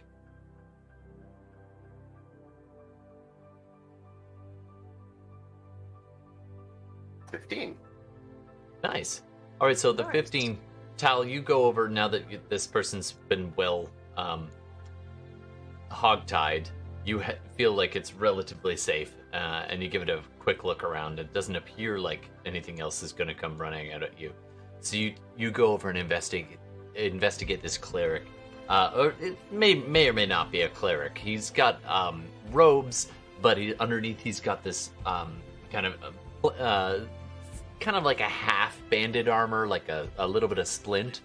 And you go through his things, and you just find a necklace, and it's got this large kind of elongated eye on it, on his chest, which is why you think that perhaps this is some kind of being with that kind of thing. You also find a ring. You find he has a large mace, like a good mace on him. That nothing that doesn't look magical. With a 15, the only things that kind of seem out of place besides the heart like splint mail armor, like half splint, would be you do find let me roll this real quick. You do find about maybe 50 65 gold in a pouch on his hip. You find his weapons and his semi-ruined armor. It's been cut up pretty good. And you do find that necklace, which looks like an eyeball. Okay. Oh, and a ring, a silver ring with a it's got a blue stone in the center. It might be a sapphire. You don't know gems that well, but it does look kind of that way. Necklace in the shape of an eye. And silver ring. Okay, I'll take those and I'll put them in a pouch, and then we can take a look at it later. All right, so you take both of that. As he's stripping this off of that fallen leader type person, Torig, you look down over this fallen mage, and you ascertain it doesn't look like a mage, but there's no pouches. There's rudimentary, like, half robes, like shorty robes, and sandals, and it just looks like, at best, you've seen better dressed apprentices. You know what I mean? Like, he just doesn't seem well equipped, and he's not carrying any survival gear. He's basically wearing robes held together with a plain rope belt. The only thing that really stands out about this fallen mage is that he's in the blood trails of his own fingernails clawed. You see that red ruby embedded in his forehead. And you take a... Sorry, go ahead. I know, you go ahead. You go ahead. I cut it out. All right. So you pull out a dagger, bend down, and start carving this thing out. And as you're doing it, you see and this is your Arcana check of 21. As you start to carve this out as like a ruby, like a strange, like, decoration, you then spot at a certain glint, you see a rune, an arcane rune. And with 21, you know what it means. Its essential meaning is the bond. Not like James, but like... Mm-hmm. You spend a few minutes and carve this out, and you realize it's not just held in by the flesh. Like, this thing is embedded in skull. And you pry, and eventually... The front of the gem was flat, sitting against the skin. And then it's kind of this kind of elongated hexagon. And then but it goes in at a point, and then this has been hammered in to the forehead, right into the skull. And the actual point of it extends a good, like, maybe better part of a centimeter below the edge of the raised surface of the flesh, because it's all pussy from and like inflamed. So it would have been a good half centimeter or less, a little less than that, into the actual skull itself. You pop this thing loose, and there's this little flash of arcane energy, just, and the ruby just kind of loses a certain luster. But you have a ruby. It's probably worth a fair penny, just as a straight up ruby. Let me roll. This is probably worth at least 100 gold. All right. Good head gem. All right. You turn your attention back to your prisoner. What do you want to do? Let's find a nice, quiet place and have a chat. Just Sure. 3 of us. Survival check, please, just to pick out a good spot. Oh boy. I know how good you are at those. What could possibly go wrong?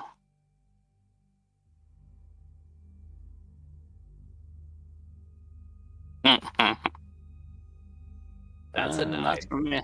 9! Double 9s. Double All right. 9s! See, you're both looking Not around, terrible, but not great. and you're just Are you like, sure you sure you don't want me to do my hut? Well, I want to find a place and then do the hut, right? Because, like, this is just more will come in this area. all right. So you look around for a good place, and you decide, well, they can't possibly find you just on the other side of this tree. They would never look there. It never looked there. So you leave the bodies looted, and the sword wears off. I'll just put it off to the side for now. Yeah. And you take him over to a slightly different section of the forest, and you Yeah. decide this is good enough. It's good And enough for now. Torek begins to ritually cast. I will. Man, we're so good at this. Oh, yeah, totally. Jesus Christ. All right. After a little while, the Leoman's tiny hut bursts into existence, blocking out. It's about 10 feet on each side, and in the middle of it, your steeds barely fit, and you and this guy, still tied to the horse. All right. Okay. He looks up at you through his gag, is like, oh. Yeah, I'll ungag him. All right. Oh, you're gonna interrogate him? I'll take the notes because Yeah, no Alright. problem. I'll talk. so my magic will just takes So- notes. Nice. We're gonna play one of 2 games. We're either gonna play 20 questions or Never Have I Ever. You get to choose. Do you want do you want to be questioned, or do you want to play Never Have I Ever?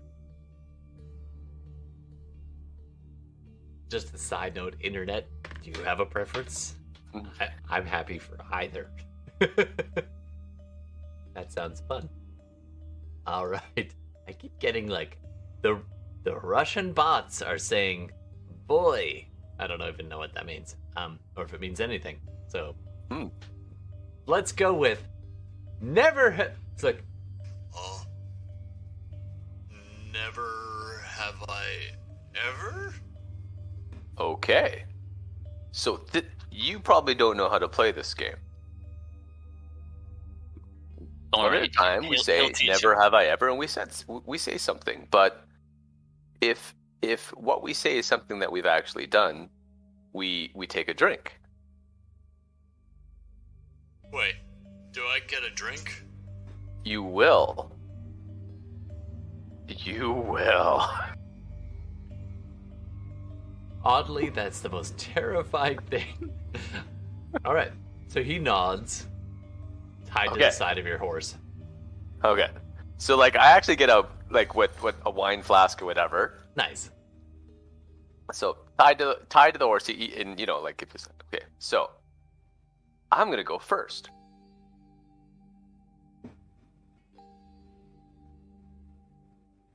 Never have I ever killed an unarmed man. And then I drink a sip.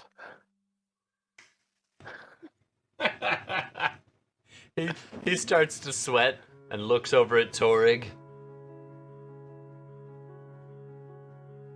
Your turn. Does Torig drink? No, I'm just I'm scribing here. All right. You never killed an unarmed man? Really? Oh no. Oh no, I have. You have? Oh, Okay, yeah. then Oh yeah. I give him a sip. Oh yeah, okay. So half of it dribbles up his chin, like Yeah. past one eye as he's half upside down. He's trying to hold his head up off the horse. Yeah. It's very uncomfortable. Because he's kind of like...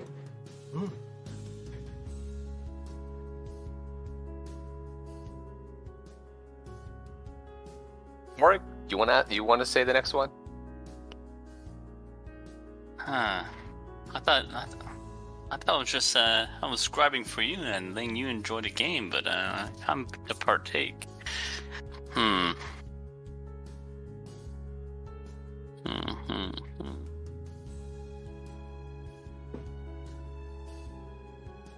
Never have I ever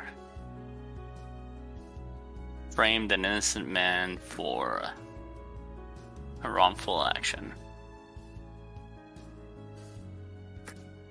And I will drink. I This don't is drink. just a bragging grounds. He kind of looks back and forth between the two of you and then goes, I didn't do that, no. No. Okay. Your turn. Your turn. Never have I ever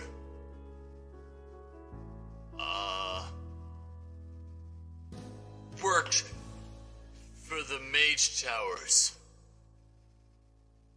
Oh, that's a good one. That's a good one. Then I take a sip. Well, yeah, that's a good one too. Yeah, I take a sip too. and he shakes off his head. I thought so. I really Yeah, thought so. Yeah. Never have I ever been tortured. And then as I do that, I like stick a sword like right into his leg. All right, roll damage. Okay. Just like a dagger, I would say. Like not the great sword. Don't want to Just- cleave his leg off. And right through the horse. Four. D4 then. Yeah, D4 plus 4. So, ouch. He takes 8 Whoa! damage. Damn, that's a lot of Kill him. damage. Ow! Hurts, huh? He's still alive, but he starts Yeah, I to know. lose a lot of blood. And he yells.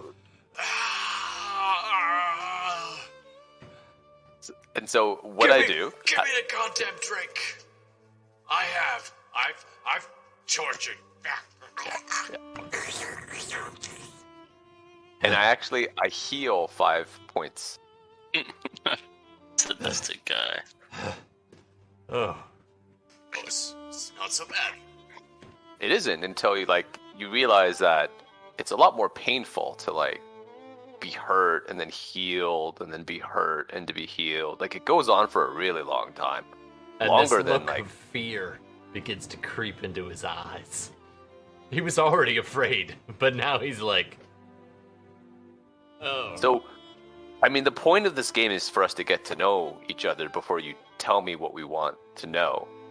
Because once we get to know each other and you understand us more, you're more willing to tell us what we want to know. Whether, you come out of it, totally broken and, that's another story. It just depends. Some people do. Some people give it up right off the bat and then they go on their merry way. You know what I mean? But other people, they really just hold out like for days, screaming for days, and I keep healing them and then hurting them, and like it's a long time. But they still tell me what I want. You see where this is going? Can I get you to roll intimidation check Intimidation with check? advantage? And you All can right. cue it off any stat you want. Oh, all right. I've got my charisma's at 6. I'm proficient in intimidation. No shit. I, on your hand, am the opposite. Ooh, 21. 21 will do. All right. When I give him a drink, like here.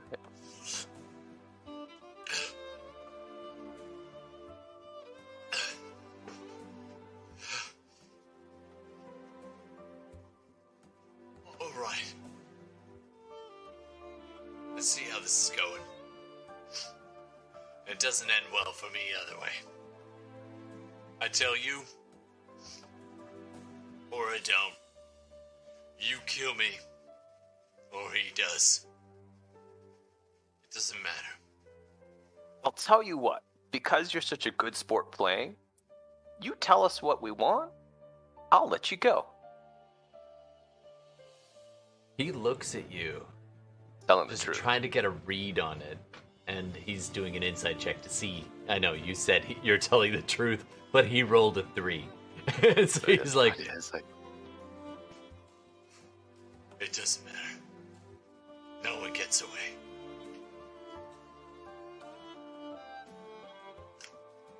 in a slightly in a slightly connected route, internet, if you have a name, I could use a name right now. Just saying. what's your name, friend?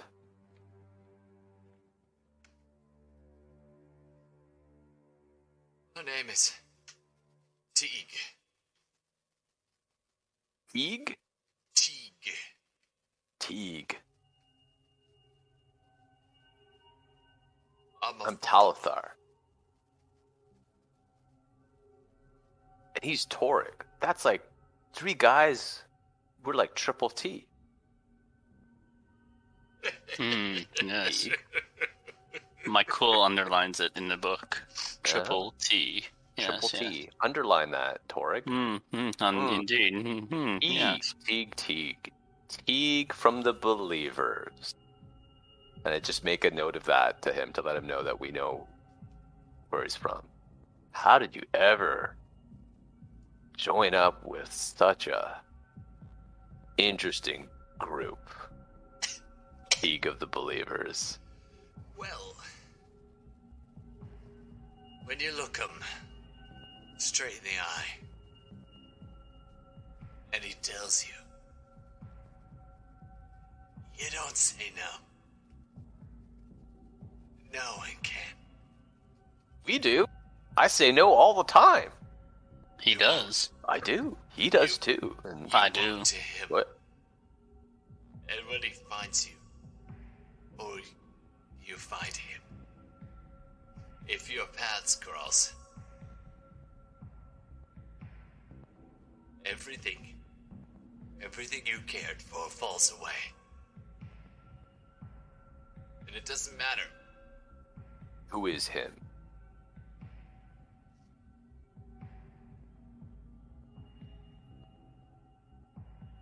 There are worse things than death, my friend.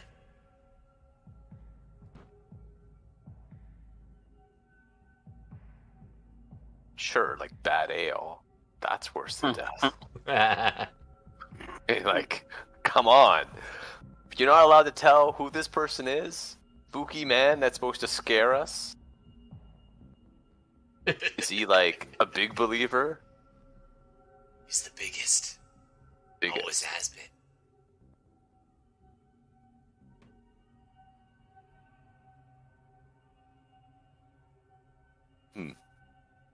And what were you guys doing here? Here we are, riding on our merry way, keeping to ourselves. What are you guys doing here? You guys are attacking what? Bunch of orcs? Clearing out the filth. They got too close to us. Roll an Bill. insight check. Roll an insight check. Either What of am I you. incited? Oh, I'm inciting. Ooh, good job, Torig. Torig with the 15. 23. Damn. Equally good, Tal. Equally good. You read between the lines, and you catch a whispered finish to that sentence that he's almost positive he kept to himself.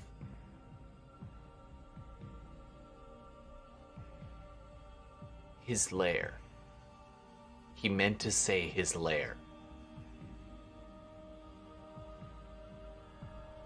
And you gather there's an important location very nearby.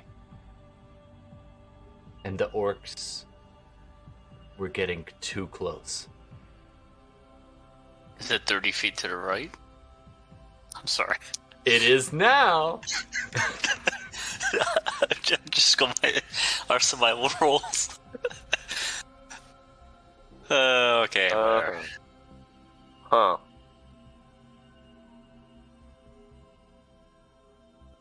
So, pause before we go back into character. We're on a mission though, to go to the city Tazra. of Tazra, which is close by. Yeah. And we have items like You have a message skull and gems. and a message. magical or some kind of gem. Okay. All right. Interesting. Okay. All right. Back in character. I feel like we're in Pulp Fiction, medieval times Pulp Fiction. So. I'm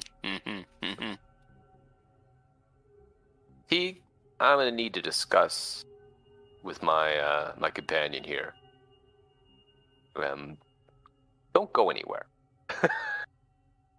and I'm gonna I'll bind his eyes and basically make sure he can't hear us because we're in the hut, aren't we? You Can we, are in the take a hut, step? and Torig can't leave it, but he can walk right to the edge of it. But can I take the horse outside? He can't leave it, but can I take the horse right Yeah, back? you could take the horse out, park it, tie it up to a tree nearby. Yeah, because he can't hear inside the hut, right? Let's say no. I mean, I would assume Torig would know this. Yeah. Okay. Let's Yeah, say I'm just it's gonna the cone of basically on the silence. outside of the hut, just tie, make sure, and my horse, I'll know if Yeah. something's going on, and Yeah. I know. Say, and you hey, can see out of the hut, so you yeah, can well, I'll keep keep an eye on him. I don't, yeah. I'm like, hey, we have a mission, but I'm pretty sure he was about to mumble his lair. So there's something pretty important for the believers nearby, but at the same time, there's quite a number of them. So I'm kind of thinking we continue on to our target, do what we got to do, and then alert them and come back. Sounds fair. I mean, the other thing is we could go in and potentially figure it out on our own, or we could just die horribly from that. Yeah, we are entrusted with the message though, so it might be of importance. I'm sure we can double back to here and sort things out after. Okay. Sounds good. All right, gonna go outside, and I'm gonna unbind Teague. the unblind. Hey Teague, how's it going? You holding up well? Been better. Got any more of that wine? Yeah. I'll give him a little sip of the wine. He's starting to get a little tipsy. A little tipsy. Yeah. You want to continue playing? Does it involve a dagger in my thigh? Kind of. Or do you want to just anything else you want to tell us? So you're clearing out a bunch of orcs because they're getting too near. you guys, why did you attack us? We're just two guys on our merry way. Did we get too close to you? Merrick said that we couldn't leave anybody here. And Merrick's the one I killed, right? The guy, or was he the ruby guy? no, the guy I the killed. ruby guy was the vessel. The vessel. What's the vessel for what?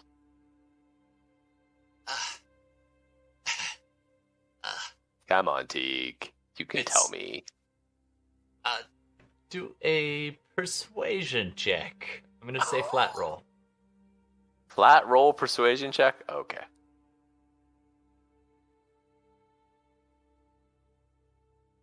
You're lucky he's kind 11. of drunk, because He's kind of it would be disadvantage. But 11. 11. Not great, not bad. All right. Yeah. Vessels are nothing. Tools for the trade.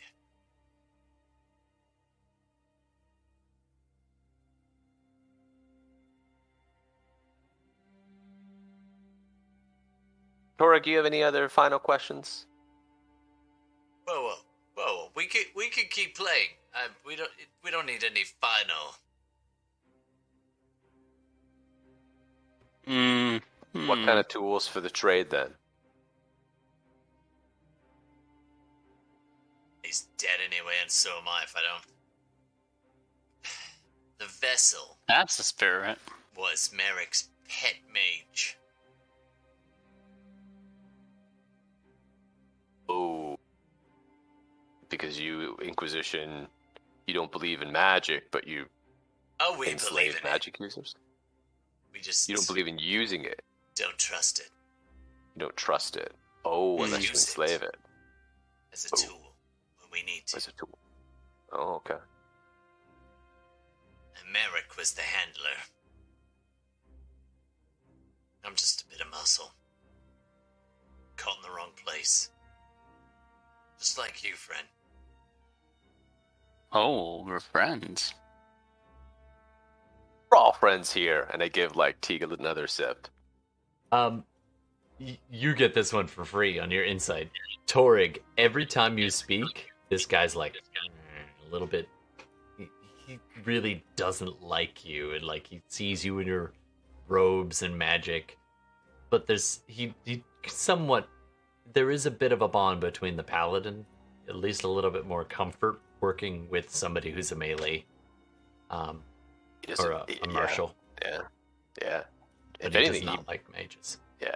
he may not even know that I can cast.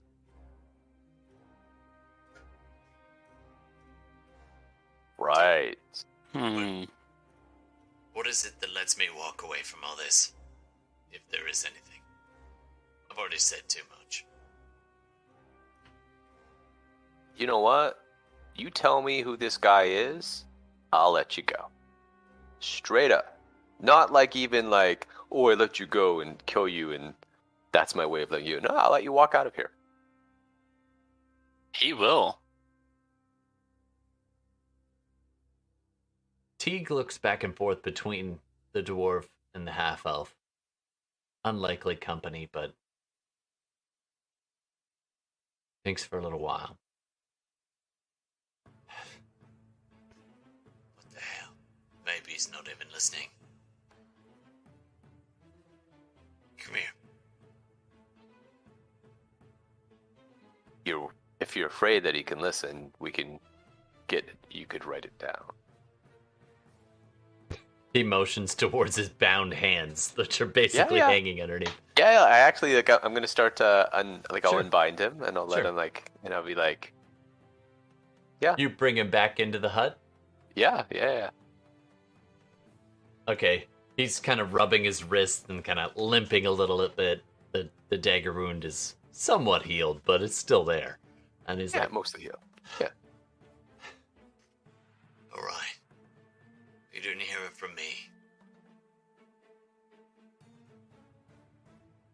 The believers.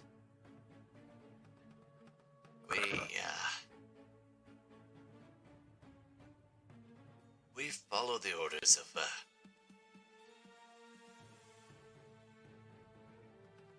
it's known as Veskig. Yes, Insight, is he lying? Veskig? I'm gonna get actually insight with disadvantage and a wisdom saving throw from both of you. Alright, I'm going to do the insight first. Tal, you have disadvantage on your wisdom save. Let's see, insight plus 4. Oof. Is it only Tal? Is it only Tal that has disadvantage? Actually, yes. You have flat roll, Torg, which is good because that nat 1 would be brutal. So hold on. I have disadvantage on the insight or the wisdom save? You have disadvantage on the wisdom save. Okay. So, And just was it for those insight listening, was insight with Torg- disadvantage? No, your insight was straight. Torig's insight was 24. Mine was 21. Tal's was 21. This guy is nervous, and he lowers his voice when he says it. All the signs are there that he seems to be telling the truth. Veskig is the name, right? Veskig. Veskig.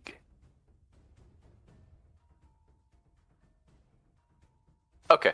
And so I have to do a wisdom saving throw. Yeah. Okay. At disadvantage. Damn. Yeah.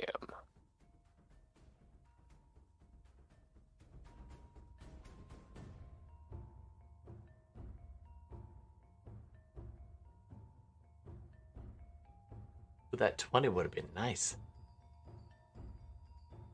17. Let me just look something up real quick. Okay.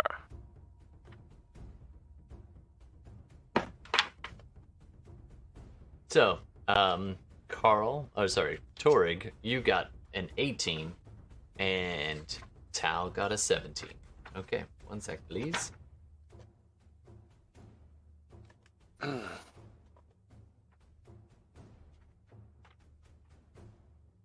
Flip, flip, flip. I should have looked this up beforehand, but, you know. In the hut. All right. So you got the lowest roll was a 17. Correct.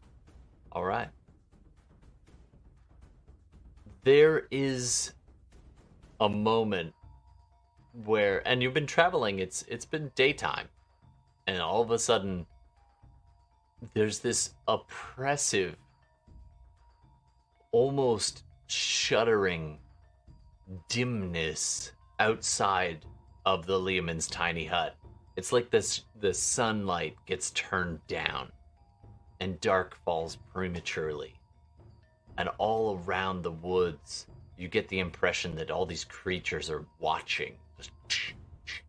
See these strange little, like, glowing red eyes in the dark, and of all these forest inhabitants suddenly paying marked attention to you and your little group of 3 huddled within this sphere. The translucent walls seeming to... They're looking in the direction of the sphere, but they're not tracking you directly. And this shudder passes over you like a cold chill. And it fades. And the light gets turned back on. And Teague falls to the ground, screaming.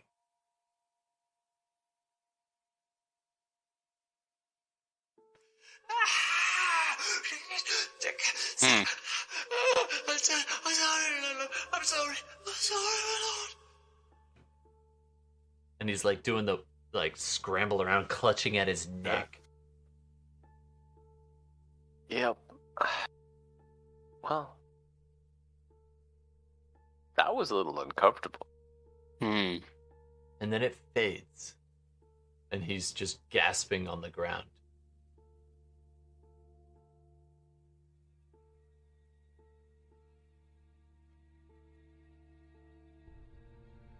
Do we need anything else from him? 7. I don't think I have any other questions. But a deal's a deal. Is he like calming down, or is he still kind of? You look down at him, and you saw him panting for a few seconds, and then it's suddenly like, and then it just stops. Right.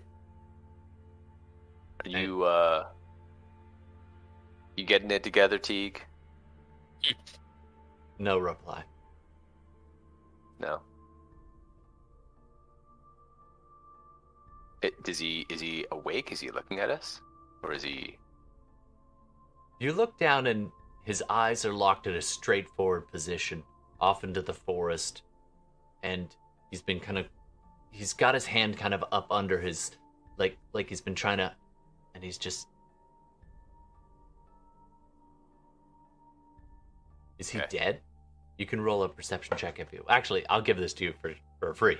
It takes you a hot second to realize his skin is this grayish tone, like he's long dead. And you bend down and you look at him and it's like, no, that's not skin anymore.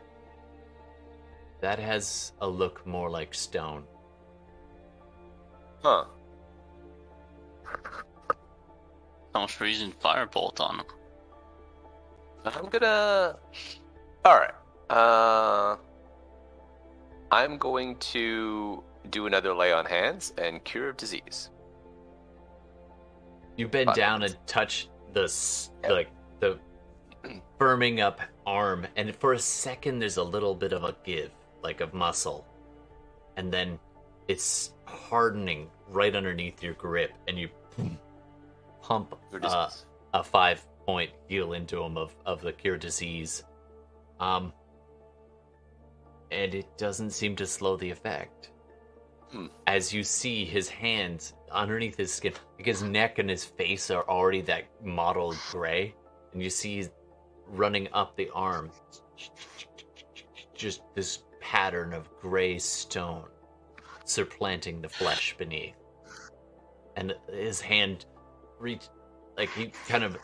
you put your hand on his arm to do this, and he kind of reaches up and his hands almost brush yours, and then he is turned completely to stone. Or I guess he shouldn't have given us that name. I was gonna let him go, you know. I wasn't. No! It's always better to let at least one go. Tell the story of who you were. Make sure they know your name so they don't mess with you. Everyone is like trying to like always just, kill them all. But then no one knows to steer clear of you. You gotta always let one live, you know what I mean? Tell the others, don't mess with these guys. Because otherwise they just don't know any better. They just come at you and then you have to kill so many more of them. That's the way, my friend. That's the way. That's a fair point. That is a fair point. Keep telling you. And then sometimes you kill the ones I'm trying to let go.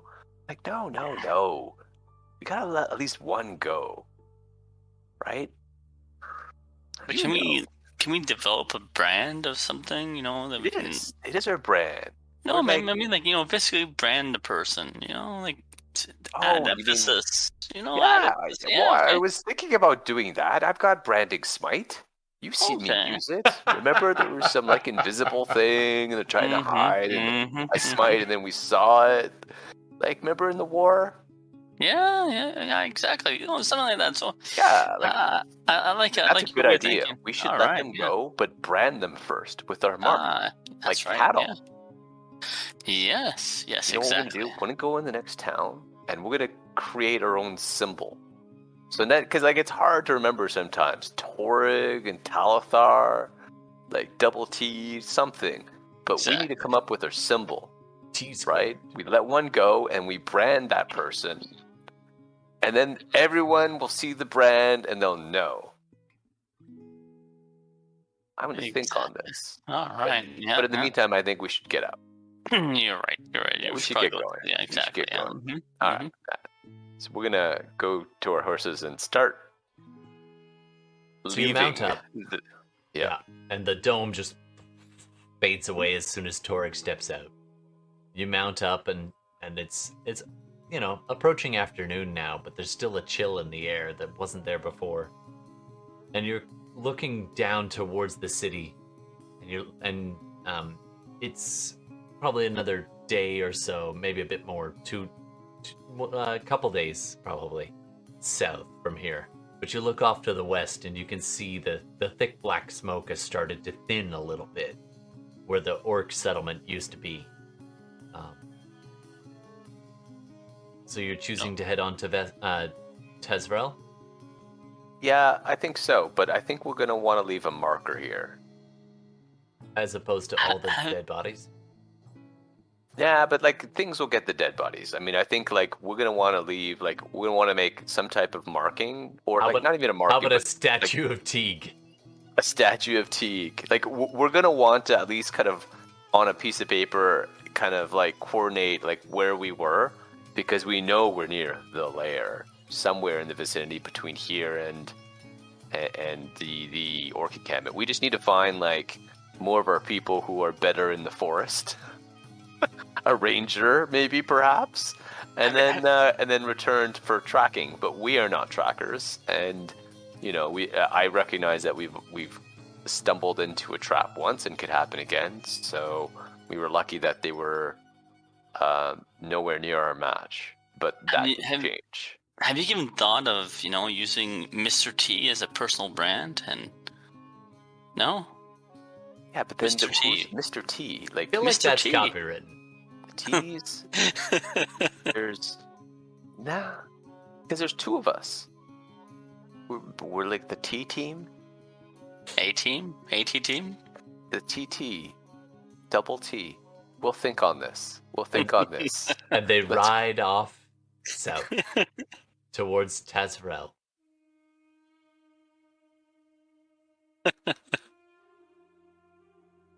I'm gonna need. Are you guys still there?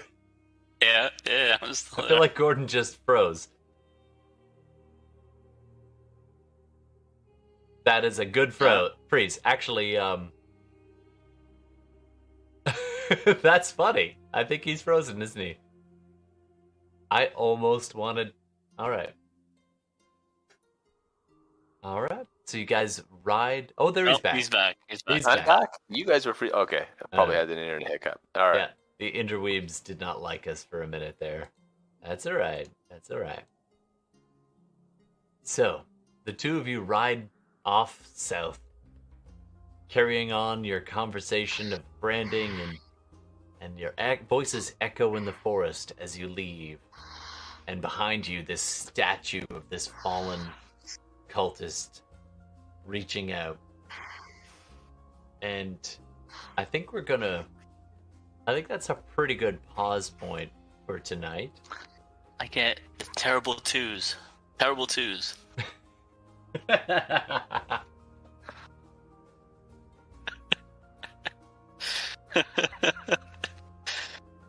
All right, good pause. Cut to a cave not too far away. Two crossbowmen run into the cave. Do you think they followed us? No, I don't think so. Oh, good. I'm gonna make a report. You watch the entrance. And the crossbowman walks into the cave, twists and turns a long way in, a memorized route. Pitfalls and troubles. He was always told never to deviate from this path. And tonight he didn't. Or this afternoon, I should say. He carries word of two possible agents of the Mage Tower in the midst, nearing Tezrel. And he calls out into the darkened cave. My master, we had spies in our midst. He continues on at length describing the encounter, describing each of you in detail, what you wore, what you looked like. And after a time, almost breathless, speaking into the dark, he hears a reply. Good. Follow them into the city.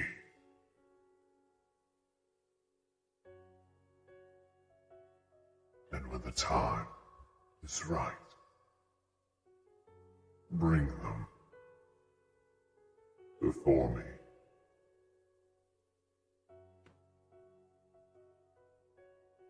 The crossbowman stumbles backwards, turns around, and flees the cave on a new mission.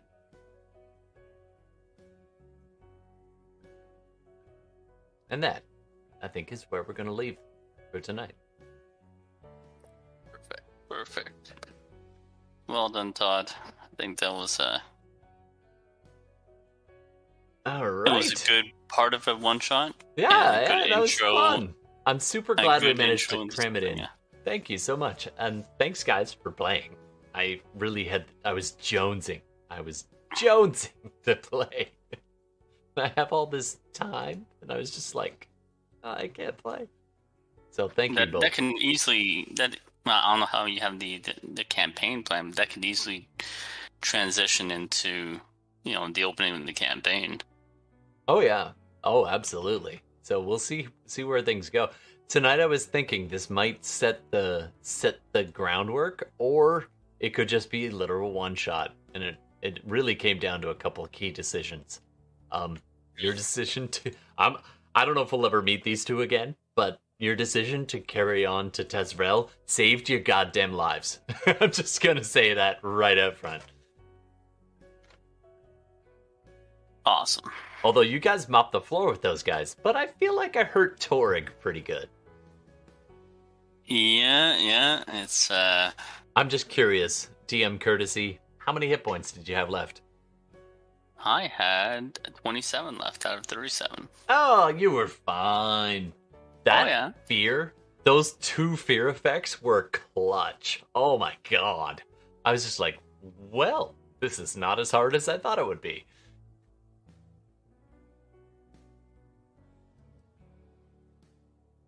Oh, hey, welcome back. Interweebs. All I heard was this might set the groundwork, or Or destroy you all forever and ever. Now, we were just doing a quick recap. Oh, by the way, either of you, if you have a name title suggestion, or anybody on the interweebs has a name title suggestion, I'm happy to work it in. What do you think?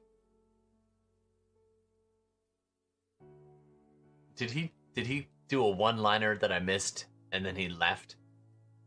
He's frozen again. He's happy about his suggestion. He's Look at damn that. pleased about that, though. It was a good line. I could tell by that face. All right. Well, I think that's it for the game tonight. I was very curious to see where that was going to go, but I'm excited, and I'm looking forward to playing again on the regular on Fridays and seeing where this goes. I definitely am happy about that. And I can tell Gordon's happy about that. Look at that mug. Alright, man. I gotta go. Peace out. See you, man. Have a very happy holiday. Very Merry Christmas. I hope you have a wonderful time with your family. Stay safe. And Likewise. And I guess we'll see you back here in a couple weeks. And obviously, if you want to message me, you know how to do it. Sounds good, brother. All right, good night, Take man. care. And Bye. any last words there, Frozen Gord? Now they're both frozen. Guess that's it. We'll call it there for the night. All right. Thanks very much for joining us, everybody. Don't forget you can check this out on podcasts. Give us a follow, give us a like, give us a plus, sub, whatever thing you're choosing to join us on, so you get the updates and when we're playing live, or if we put out some new stuff on podcasts. So we do Podbean, but we do iTunes, all the other podcast places, Spotify, all of it. So come check that out if you want. You can check out our previous stuff. Do session 0 or this session 1/2. And my name's Todd, and you can also see us on YouTube. And don't forget to hit that subscribe. It'd be really nice to get a live audience going, interacting a lot here. That'd be wonderful. Oh, and Gordon's back.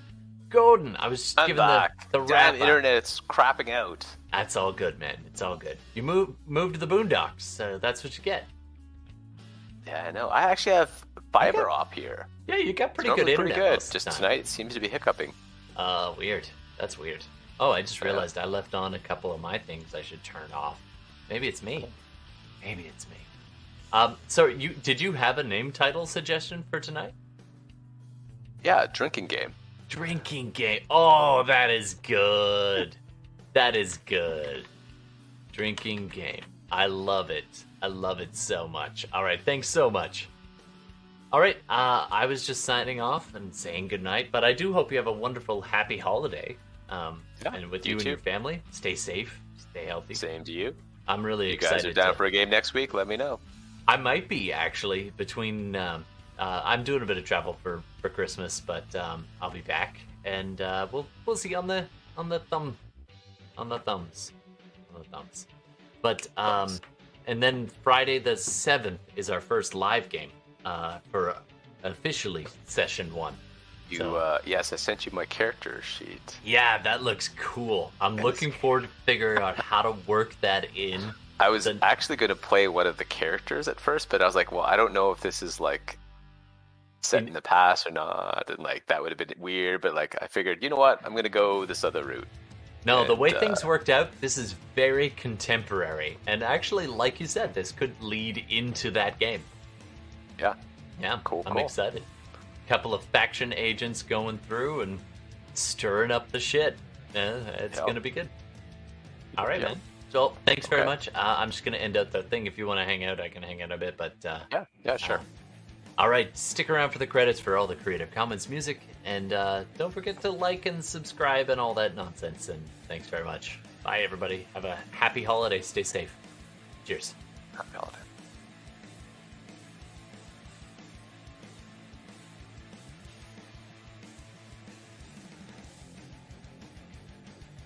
Just a quick side note about all the licenses and copyrights involved. Our music is all Creative Commons attribution music on our live stream video feed or YouTube replay or Twitch VOD. We always attribute each individual artist, so be sure to check out those individual artist attributions. Lots of love to so many people who make their work available so that we can do what we do. So thank you. It influences our game. It makes it immeasurably better. So much appreciation for them. Let's not forget the makers of the game. Dungeons & Dragons is copywritten by Wizards of the Coast. They own it. They make it available to all of us to play, and it's wonderful. We are in no way affiliated with them, and nor do they endorse this podcast, but we are very appreciative. The other game we often play is Shadowrun, which is Catalyst Games, and again, we are not affiliated with them, and they do not endorse us, but we really appreciate their game, and we hope you appreciate our game. Thanks so much for tuning in. Don't forget to check us out on Instagram and Twitch and YouTube, and watch for those live games once we're streaming them out. And of course, we do accept suggestions for names, so please hit us up on Instagram and name our stuff. All right, thanks so much. I'm Todd, and this has been SideQuest Live. We'll see you again soon.